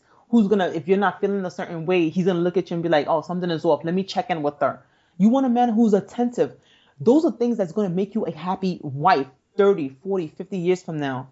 I also put supportive, right? Like I said to them yesterday, yesterday on Periscope, that the reason why I'm able to be a relationship coach, in addition to all the things that I do, is that my husband is super supportive. He's like, they call you anyway, so go ahead and do this. He actually, kind of nudged me towards this, go ahead. This is your sweet spot. You like this, go ahead and do the relationship coaching thing. And I also have here on the list that you want someone that's honest, right? Because we know what that looks like when you have a man who is dishonest with you, right? You snoop. You literally, I did a scope on that where you sentence yourself to like, I feel like it's a little jail. If you have to snoop around, look through his stuff, go through his emails and stuff, like that's not living a good life. And that is very addictive. So women get into this whole snooping thing and they can't stop because they feel like, oh, I might find something one day. And I just feel like that's not healthy or that's not going to make you a happy wife. So I just want to urge women, like, get off the whole, I need a guy that's, that makes a certain amount, he looks a certain way, that lives a certain location, and get things on your list that will make you happy 40 years from now, and that's the gist of what I was hoping that they would get. Okay, let me ask you this. Now, with you talking to the women, is this an assumption that the woman is coming from a right place herself, that she's, because what if she's that person that's unreasonable and stuff like that? Does she have to do some self-searching within in order to get to a point where she can be on the look for this type of stuff? Absolutely. So how I do coaching is that I assess the woman, I assess her mindset to see where she's at, to find out if she should even be dating, right? So there's like three categories. The first category is single, and I'm working with women on mindset stuff, right? After the mindset things, and I'll explain what that is, then we go to the next step, which is now you're ready and prepped to be dating, right? So like you just said, right, there's a lot of women that have no business dating right now. Why? Because some of them, because I'm thinking about the group of people, are suffering for low self-esteem. Like one lady now, she was talking about how she didn't graduate from college, and she feels that she will never be able to attract the man who graduated from college. She feels bad about herself. She feels like they will always overlook her. And so her self-esteem right now is not where it should be, right? So any like guys who target women like that, she's always, if she goes out to date right now, she's always going to attract a guy who likes women who feels bad about themselves, like the woe me. So they see that she's an easy target. They'll take advantage of her, and here she'll have another, bad relationship. It won't go well, because where she's at right now, she cannot attract a guy who's going to be looking for a woman who's vibrant, who's happy, who's in a good place, right? So I agree with what you just said, which is but the thing is, some women don't know that they shouldn't be dating yet, right? And so they end up pointing the finger at men, what men did, and I get that, but women do have to work on themselves first. But again, what attracts a man is not your college degrees, right? So the woman that I'm working with now, I have to find out what exactly, because she's new, what exactly is she good at? Because everybody has something to offer in the world, right? So yes. What she has to understand is that men are not looking like, oh, she has a degree, so I'm gonna get with her. Men want to feel cared about. They want to feel loved. They want a soft place to land. A man doesn't want another man. So your degrees and your income and all that stuff, if he can't come home to a peaceful home, he doesn't want you. So again, I think that we women, some of the women, have their mindset all mixed up, thinking that, oh, because I have my stuff together, the stuff you have together is not what he's looking for. So like the little degrees, the income, you bought your own home. I promise you that a man who's looking for a wife is not saying, oh, let me go with her because she has a degree, she has a house, I can come in and like those are you attract a certain kind of man. It's probably not the kind of guy that you want. You probably attract a mama's boy, a man that's looking for you to, he wants to like cruise on your, that's not the kind of man you're looking for, is what I'm saying. So once I get women to understand, like, listen, all those degrees and things mean nothing to a man. How you make a man feel, right? How he feels when he's around you is what makes a man like, oh, that's my wife, because now feels like he can grow with you. So once I get her to understand, like, those degrees and things like that, but what else are you doing? How else are you improving yourself? Or what are you doing? Because right now I don't know what she's doing. That was just the first assessment to find out what kind of client she would be. Does that make sense? Yeah, it makes sense, which brings me back to something I heard you say on the Periscope as well. How do we help people, and this could go for men too, but specifically I'm talking about women, get rid of the stigma of listening to other people, friends, family, co-workers, give them that bad advice about who they should be dating and what are their requirements. Because a lot of women listen to other women say, girl, you dating that, and girl, you dating him. And how do you help a person say, look, this is my decision, this is my choice, but we let so many other outside things hold more weight than your own opinion? How do you get rid of that stigma? Right, that's a really good question. I shared yesterday that my uncle, right, when he called me, when my husband came to do the whole engagement thing, he called me outside and he said, after he said to be careful about them, he said, what does he do? And when I told him, he looked like, oh my goodness, like a taxi cab. And then my uncle proceeded to tell me what to tell this grown man what he should be doing. And I looked at him and I knew something wasn't right about that. So of course I never did that. But this is a hard question. And I think that's where coaching comes in, to be honest with you. That's where coaching comes in, because people go to whoever's closest to them to get advice. And unfortunately, a lot of women are getting poor advice from people who probably are not even in healthy relationships. First, from people that aren't probably not in relationships, and secondly, from people that are not in healthy relationships, right? And And I hope that, through the podcast, through, the Periscope, through listening to other people that are really clear about what's going on, people who have experience in it, that hopefully they can start changing. Because a lot of this comes down to like the mindset. So I think that's a hard question in terms of how do you get them to not listen. But if a woman it's hard because if you're true to, if you know who you are and you know what's going to make you happy, like for example, like I didn't listen to my uncle because I knew what I saw in him, right? I saw him working hard, right? I saw him going after his dreams. I knew what I knew because I saw his actions. That's another thing I said. I said to women, like, don't listen to what he says, period. I mean, you listen as much as you can, but his actions tells you what he thinks and what he feels. Men will show you by what they do, how they feel about you. So if he calls you once a week at 10 p.m., that's how he feels about you. Stop getting confused. Don't ask him no questions. If only time a man calls you is at once a week at 10 p.m. and you guys are dating, that's how he feels about you. He just wants to be with you once a week at 10 p.m. And then you, as a woman, you have to make a decision based on what he's showing you. I don't care what he said about how much he loves you. I don't care what else he said. If he only calls you once a week at 10 p.m., that's exactly what he thinks and feels about you. Stop asking extra questions. And this is where we get caught up and we get our heart broken. And we're like, oh, but he said he did. Stop listening to what they're saying. No offense, Mario, but I'm just saying I have to help my sisters out here. Like, stop listening to what men are saying. Like, and that's the thing. Go with what they're doing. And they show you what they think about you by what they do. Right? So that's huge. Okay, I didn't take any offense by that. I'm to a point in my life where I agree with you 100%. All right, guys, we're going to go into the break. And then when we come back, we're going to give you more with Quinette Woobadoo, the relationship coach who's teaching women how to date with confidence, clarity, and conviction. So keep it locked. You're inside the Random Select podcast right here on Beat Break 87 FM, Atlanta's new underground station where music and talk radio lives. Atlanta's new underground station, Beat Break 87 FM, where music and talk radio lives.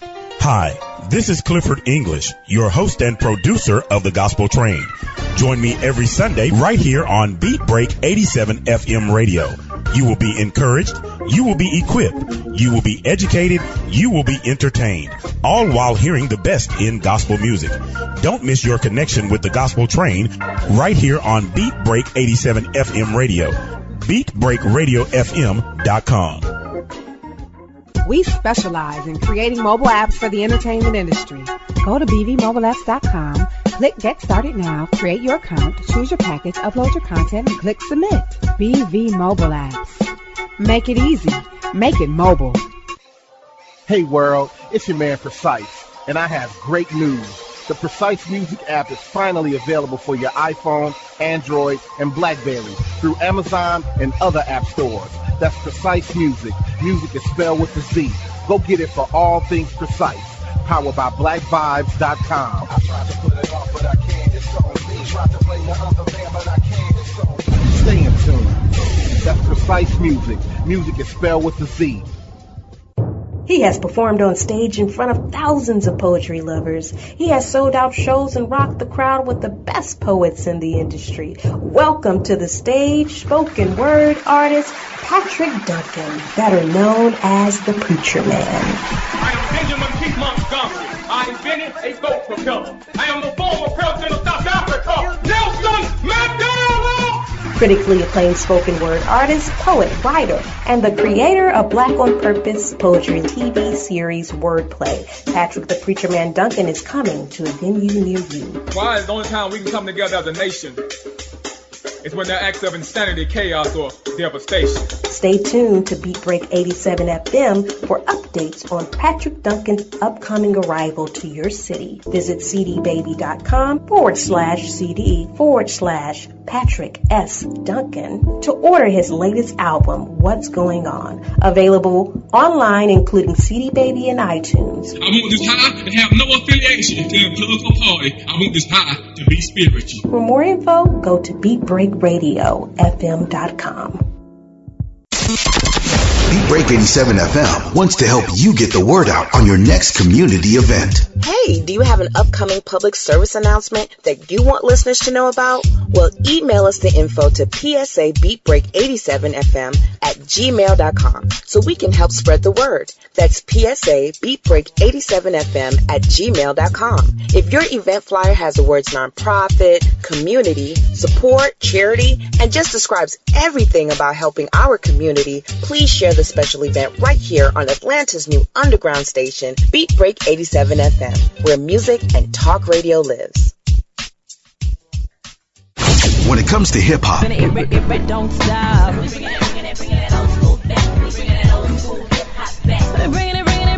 R&B,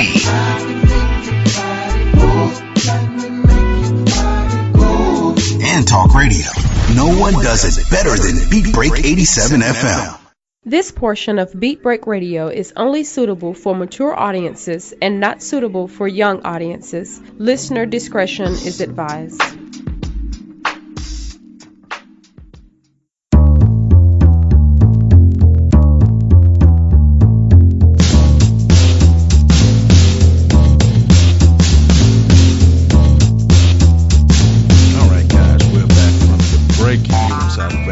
Podcast.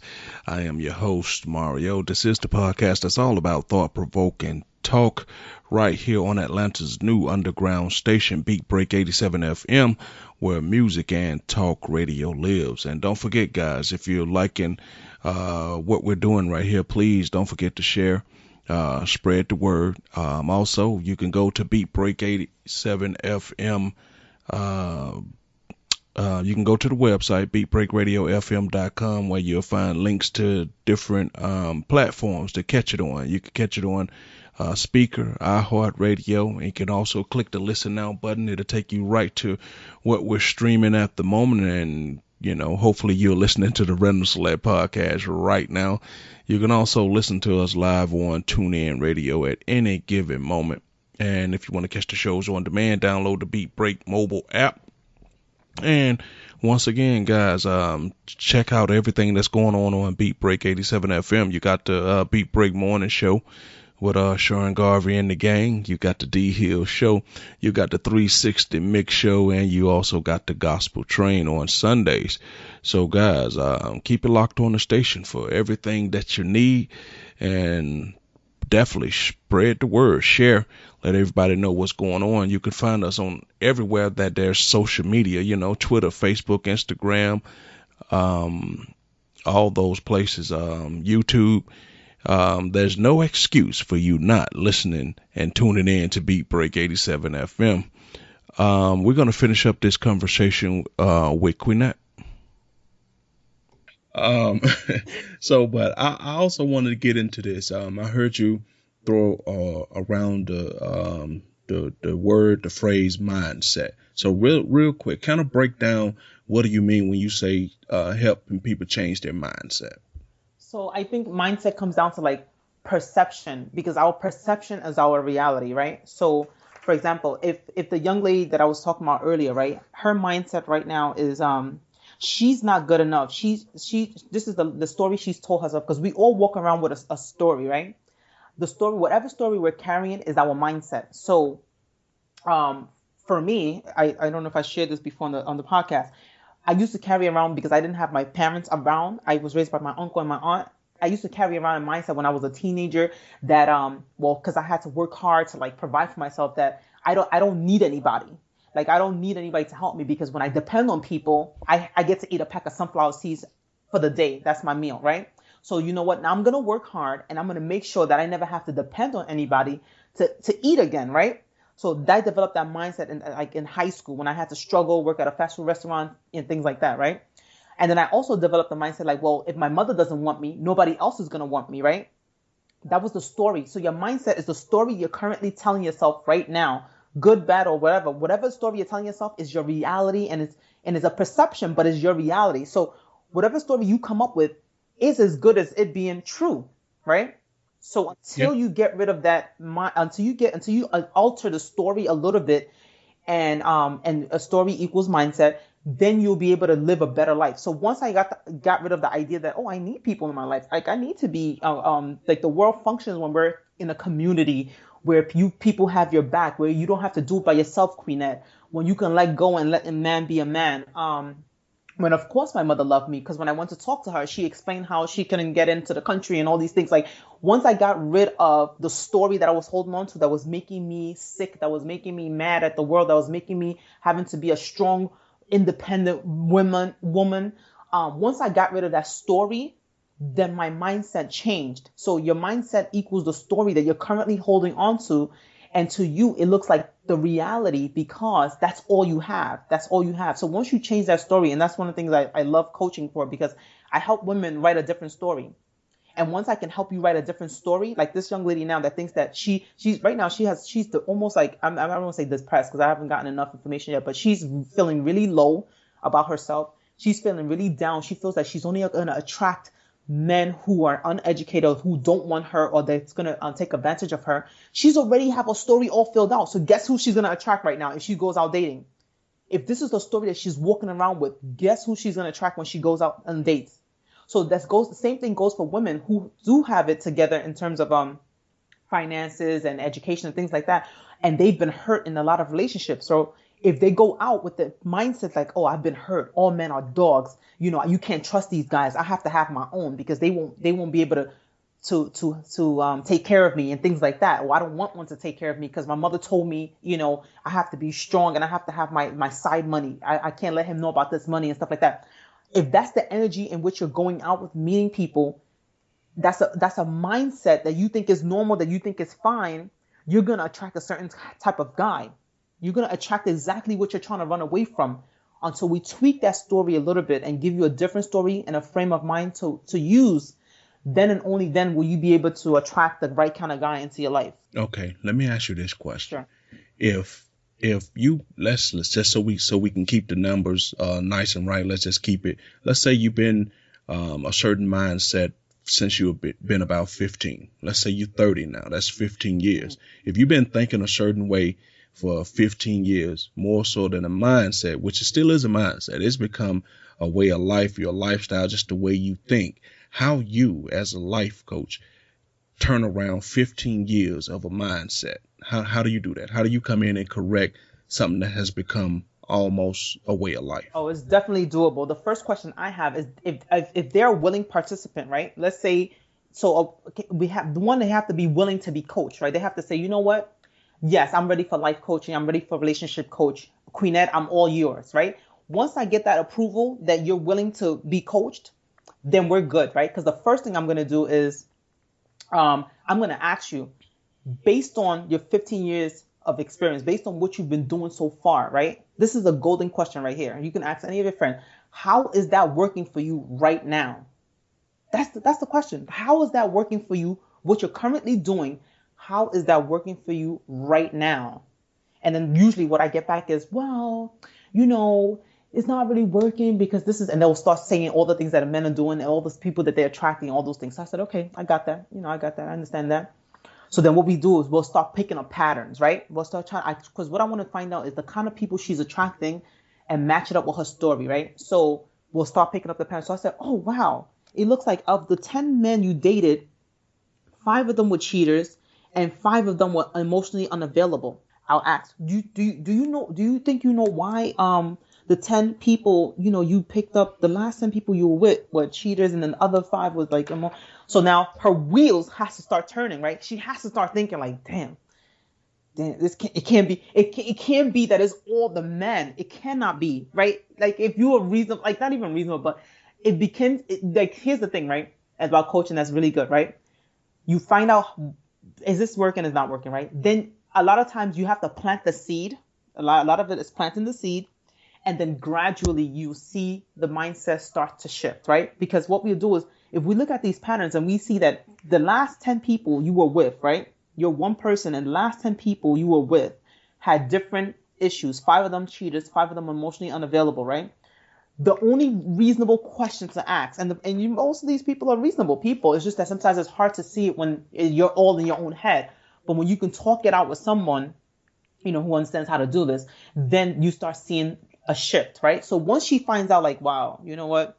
Maybe if all I can get is a maybe, we're good. That's all I need is a maybe. And the shell begins to, come down. The walls begin gradually. Don't get me wrong. 15 years is not a problem. This is normal, really. Like 15 years, I don't think 15 years is the big deal. It's just once they're willing, once they say that they want coaching, that's when I know that they're getting ready. Because why?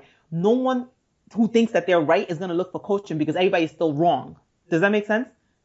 Yeah, it makes sense. Once the person says, oh, I want coaching, in my mind, I'm like, okay, so they have a signal that something is not working. Now, they when they come to me, they may still think that as men, but by the time, we're done, we'll get them closer to the place where I think, and they believe that now they're ready to date successfully, right? So the first part is what you just said, which is mindset. And if it's 15, 20 years, doesn't matter. It doesn't really matter. Once they're ready and they say, you know what, coach me, I'm open, whatever you say, I'm going to try it. And I give them a few homework to do and they see success. Then I'm like, oh, this works. Oh, this is not what men are looking for. And it's almost like they cannot believe that they've been working hard and they didn't have to work that hard. Like, I'm not trying to be, a certain way, but men are not that. Men, like, I have to be honest, like, sometimes we are difficult. Like, what you guys need is not as difficult as what I need. Like, my husband works harder to be a husband than I have to work to be a wife. And I know that sounds weird to some people right now, but I don't know. That's a different scope. That's a different conversation. But men are not, and I'm not even talking about the basic things that you hear people say on TV, like sex and this and all that. That's just like icing on the cake and stuff. There's some simple stuff, like affirming him, making sure that he feels like he feels appreciated when he does things for me and stuff like that. Like some basic things that you can do that will make a man happy because he's not asking for much. He's really not asking for much. But I can work with anybody. Let's put it that way. Okay. All right. Well, let me ask you this. Now, this is a time where I truly am going to play devil's advocate here. Yep. Let's say that I've come to you and, you were my relationship coach. I've done everything that you've asked me to do. I've did the exercises. I've done everything. And I find that I'm still having whatever issues or problem that I was having with men. And then now, I'm like, Quinette, I did everything you told me to do, but I'm still not having any type of success. What do you say to that person? I would find out if they really changed their mindset. Like, you know how when you're talking to somebody and they try to like, yes, ma'am, you like, oh yeah, I believe you. You know what I'm saying? Like, so if they haven't made a tweak in their mindset and are truly applying it, then they'll be where they're at. That's the only thing that will keep the only thing that could keep things the same is that you haven't shifted your mindset yet, right? So like, let's say doing the coaching, instead of like really pushing back, right? Like if you don't agree, say you don't agree, right? If you still confused, say you're still confused. Like don't try to say yes or agree just because of coaching, right? And then when we do follow-up phone calls, I'm going to ask, so how did this go? I'll ask certain questions. Don't lie to the coach, because if you lying to the coach, we're moving on to the next thing, thinking that you're really applying and that you really understand. So I would say if anybody's listening and thinking about coaching, your coach is your right-hand person. Like the coach is like your lawyer. You don't have to lie to the coach. That's the coach. You want to cry, you want to curse, whatever you feel like doing, go ahead and do it with the coach. You know why? Because I will get an idea of where you're at and I will be able to better help you. In my case, I actually have a master's degree in counseling. I've been a school counselor for almost a decade now, and I also teach at the graduate level, right? So in my case, I have counseling skills, even though I don't call myself a counselor. So if you're not, my advice to the person would be like, don't waste your time and money on coaching if you're going to lie to the coach. It's like lying to your lawyer. The lawyer doesn't know how to defend you. So my thing is, when you go to a coach, no matter who you choose, don't lie to the coach. Like if you feel like, no, well, men should do what I want them to do, then you say that during the session, so that the coach can assess and help you with different tactics and how to like shift the mind. But if you lie to your coach and the coach thinking that, oh, you're making progress, then it's like having a personal trainer. The personal trainer says, don't eat bread after 10 p.m. You eating all the bread and then come to him and say, oh, I didn't lose my gut yet. Well, you're lying. So you know what I mean? So you're not getting results. Okay.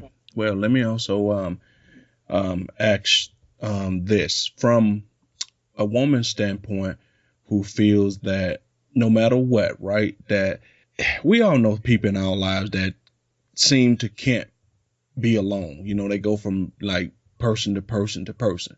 Do you feel that being a relationship coach to a person like that helps? Because you know what I'm talking about, the person who just feels that I got to have a man or I got to have a woman, I just can't be alone. Because there are people like that. No matter what you say to them, they feel they need to have somebody. Do you find that coaching them is effective or not so much? Coaching them can be effective if they're ready to be, like, it's almost like, if you want to change, you have to say, you know what, I do want to change. I want something different. I no longer want to hurt. I don't want to feel used by all these men that I'm dealing with, that I know that after I sleep with them, I'm going to feel bad the next day. They can be, yes, there's a woman I have on detox, right? So that's the same thing. Like, she couldn't stop dating. She couldn't be by herself because, you know why? She didn't want to sit and think about all the stuff. Like, so being by yourself requires you to think. Right? It requires you to sit and see what's going on within you. That is too scary from a lot of women because a lot of women have really been through a lot of childhood trauma. So being by myself requires me to do work that I'm not ready to dig up yet, work that I'm not even trying to touch right now. So you asking me to do too much.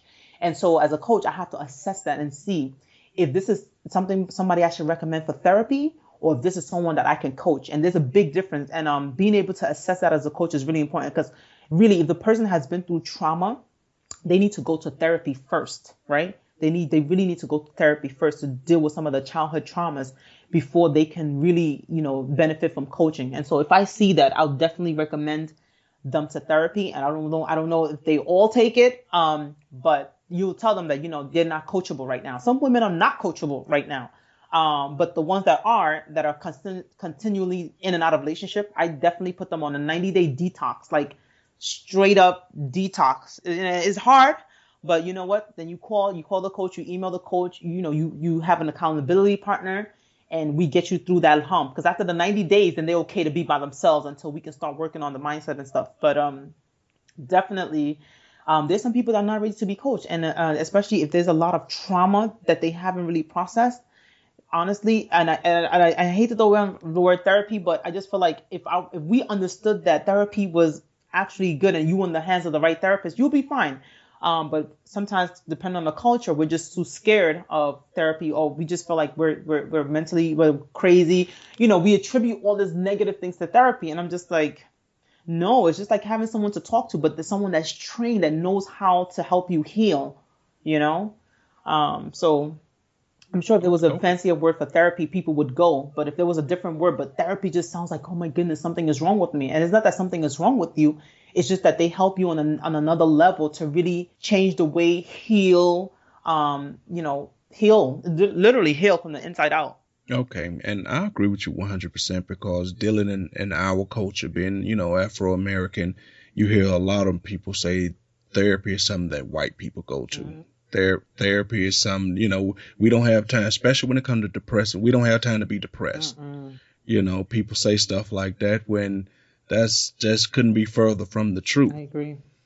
So with that being said, let me ask you this. Is there something like a worksheet or something that a person could do to kind of check off to see if they might need a relationship coach or something? Is there some type of, prerequisite where they could say, where you could give out and they go, okay, yeah, from everything that I filled out on this piece of paper, I think I might need a coach? I have this thing that in my workbook, I'm creating a course. It's called like dating exhaustion.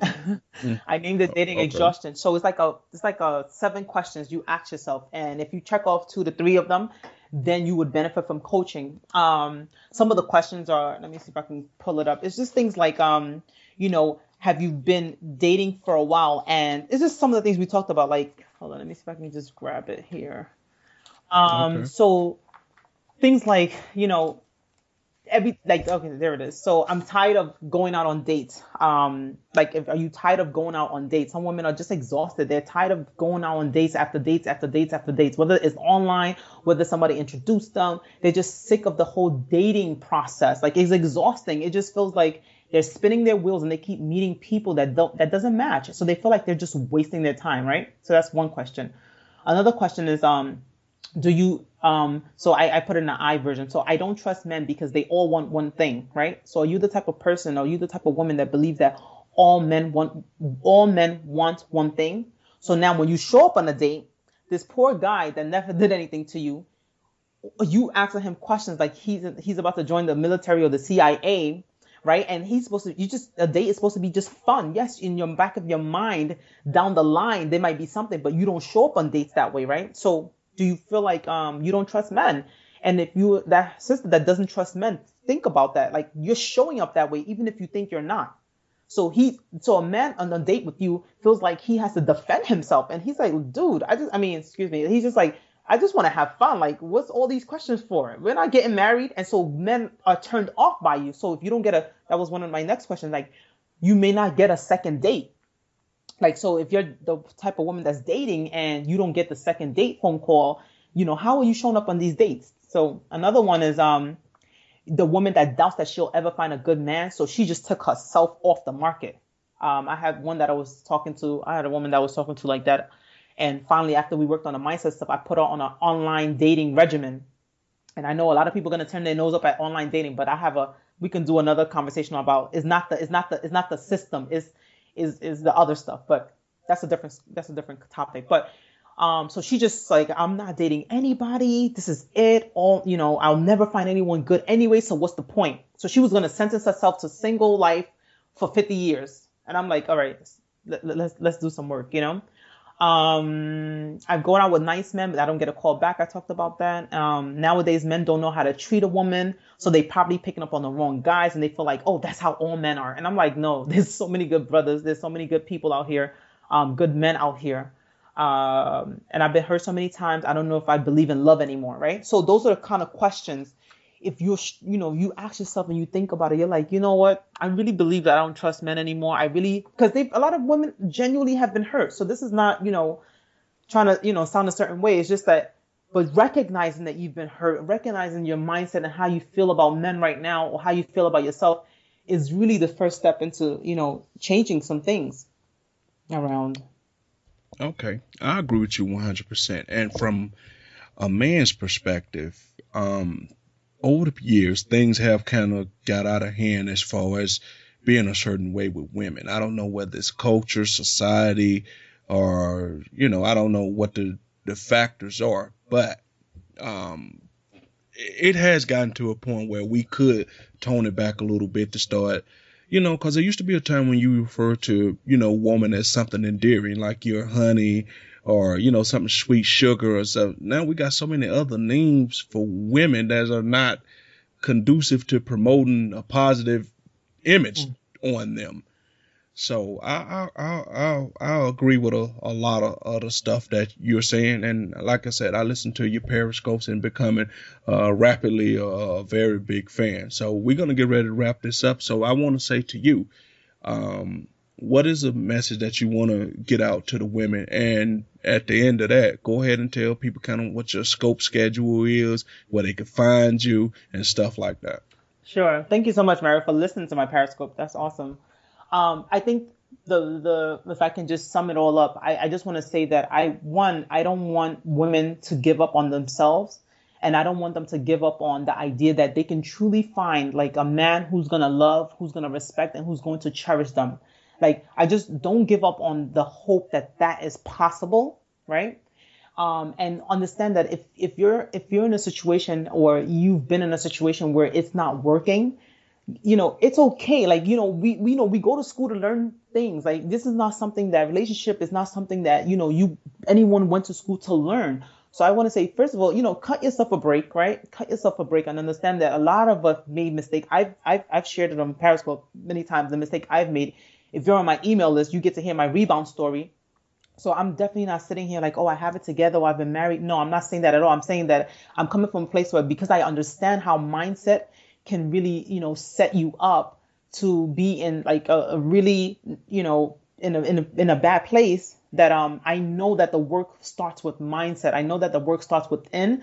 And it's hard, because then it feels like you're being judged. But this is definitely not about judging. This is about, once you do the work within, you will be so surprised as to how you start attracting different people into your life, men and women, like attracting men or women, like having healthy relationship even with other women. So I just want to say that, one, don't give up. And two, if you feel like you've been spinning your wheels and things are not working, reach out to help. It doesn't matter who you go to. Oh, excuse me. Let me take that back. It does matter who you go to. But I guess my point is reach out to get some help. Don't think that or feel like, oh, I'm just going to do it by myself. When you can actually, it's okay to ask for help. Because a lot of times when you're strong, when you're smart, when you're successful, you feel like you have to do everything yourself. And all I'm saying is that, trust me, there's no reason to do it by yourself when there are people who are willing to help you, So, as far as my Periscope schedule, I scope every Monday, Wednesday, and Friday at 9 p.m. Eastern Standard Pacific. And if you download the Periscope app, and you can follow me at LOVEAMAKA. So this way, when I go live and I'm Periscoping, you can watch the live broadcast. If you want to contact me, you can email me at info@LOVEAMAK. That's info@loveamaka.com. So if you have any questions, you can definitely send me an email, and I'll respond to those emails, because I know that, this is the first time, some of you might be hearing, or first, few times you're hearing. So I'll definitely want to talk to you. If you're thinking about it, let's definitely have a conversation, and see, if coaching is right for you. Okay. And women, as you heard, she has a good foundation in giving advice to help change mindset and to help you date with clarity, confidence, and conviction. And I definitely appreciate Queenette joining me on this podcast, as she's been just, a very bright find in my podcasting world, and I truly appreciate her. All right, guys, that's going to do it for us today. We want to thank Queenette Woobadoo for coming, the relationship coach that teaches women how to date with confidence, clarity, and conviction. To get the word out there and let them know that we're out here. You want to catch any other shows, you could catch them on demand. Download the Beat Break mobile app. You could catch it on iHeartRadio. Don't forget to check us out on Facebook, all the social media platforms, Twitter, Instagram, all those places. Check us out on YouTube. So, with all that being said, I want to thank you for tuning in to another episode of the Random Select Podcast right here on Beat Break Radio, Atlanta's new underground station for just content and everything, guys. This is where music and talk radio lives. Until tomorrow, guys. This is Atlanta's new underground station. How you doing? This is Wood Harris. Hi, this is Jasmine Guy. What's going on in Atlanta? This is Clifton Powell. Hey guys, it's Niecy Nash from TV Land's The Soul Man. This is Cat Williams. Check this out. This your boy RL from NEXT. Hey everybody, it's your girl Lunel. What's up, ATL? It's your girl Ken of Atlantic Records. Hi, I'm Taraji P. Henson. WBS 87 Atlanta, WAEN FM Atlanta, WBHH, and on iHeartRadio, the home of the Beat Break Morning Show with Sean Garvey, DJ Rollum, and the Wake Up Ladies. Beat Break 87 FM, where music and talk radio lives. Streaming online at BeatBreakRadioFM.com. Download the TuneIn app to hear Beat Break 87 FM on your mobile device and listen to the Beat Break Morning Show. Weekday mornings only on Beat Break 87 FM, where music and talk radio lives. What's up, ATL? Make sure that you check out the D Here Radio Show on Beat Break 87 and BeatBreakRadioFM.com. Hey world, it's your man Precise, and I have great news. The Precise Music app is finally available for your iPhone, Android, and BlackBerry through Amazon and other app stores. That's Precise Music. Music is spelled with a Z. Go get it for all things Precise. Powered by BlackVibes.com. I tried to put it off, but I can't. It's on me. Tried to blame the other man, but I can't. It's on me. Stay in tune. That's Precise Music. Music is spelled with a Z. We specialize in creating mobile apps for the entertainment industry. Go to bvmobileapps.com, click Get Started Now, create your account, choose your package, upload your content, and click Submit. BV Mobile Apps. Make it easy. Make it mobile. Listen to Beat Break 87 FM on the go. Download the Beat Break 87 FM app from the app marketplace, including Amazon, Google Play, and the App Store. View photos, videos, and Beat Break 87 shows on your mobile device. Download the Beat Break 87 FM app now for free. He has performed on stage in front of thousands of poetry lovers. He has sold out shows and rocked the crowd with the best poets in the industry. Welcome to the stage, spoken word artist Patrick Duncan, better known as the Preacher Man. I am Benjamin Keith Montgomery. I invented a boat propeller. I am the former president of South Africa, Nelson Mandela. Critically acclaimed spoken word artist, poet, writer, and the creator of Black on Purpose poetry TV series Wordplay. Patrick the Preacher Man Duncan is coming to a venue near you. Why is the only time we can come together as a nation is when there are acts of insanity, chaos, or devastation. Stay tuned to Beat Break 87 FM for updates on Patrick Duncan's upcoming arrival to your city. Visit cdbaby.com/CD/Patrick S. Duncan to order his latest album, What's Going On. Available online, including CD Baby and iTunes. I want this high to have no affiliation to a political party. I want this high to be spiritual. For more info, go to BeatBreakRadioFM.com. Wake up weekday mornings to the Beat Break Morning Show and nod your head in bed to the 360 Mix Show. Weeknights on Atlanta's new underground station, Beat Break 87 FM, where music and talk radio lives.